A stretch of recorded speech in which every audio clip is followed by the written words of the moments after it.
If you've never been to a book convention before and you have no idea how to organize it, this video is for you.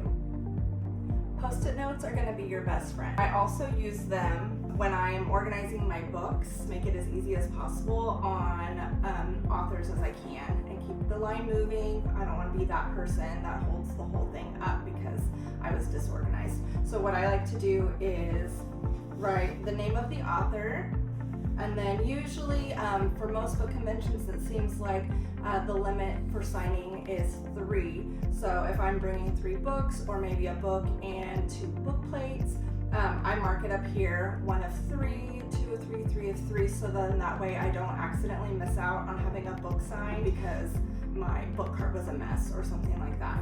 And then I also like to have my name on there, so that way there's not any miscommunication on spelling. It makes it easier for the author because it's so loud, and just to make it easier, and then that way I can actually talk to the author about their books and why I love them and stuff like that, rather than spending all of my time trying to yell my name. I also recommend a hard case container. It will hold your art. That way you don't have to worry about your character art and stickers and all the little goodies that you get getting messed up when you are traveling back to your house.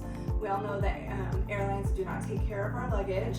We have special valuable things in there and we just want to guard them the best that we can, and using one of these is really helpful. I used several last year and was able to fit everything that I got from author tables, from our goodie bags, and from trades in there, and it kept everything in one spot.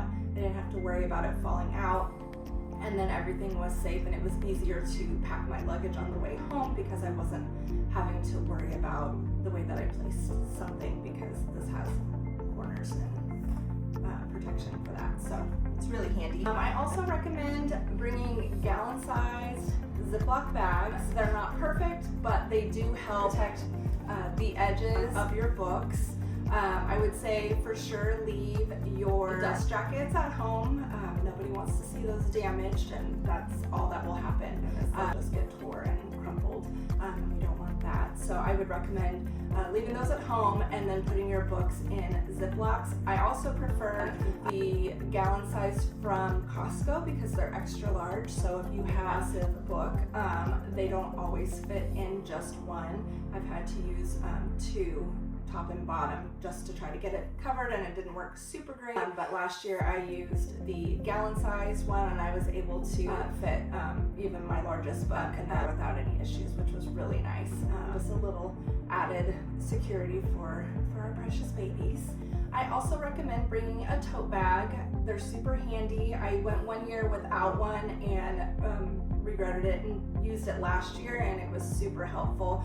It made it a lot easier to put all of the character art in the bag rather than having it in my my book cart. And given that I'm going to be using manila envelopes this year and seeing how that works, having something that's easily accessible that I can just slip those in will be super handy. Plus, if you make some unplanned purchases and no longer have room in your book cart, it's also super handy because we love supporting our authors, and unplanned purchases are part of book conventions. So I just recommend having one. And then if you try it and you don't like it, then you don't have to use it the next time. Everybody's a little bit different.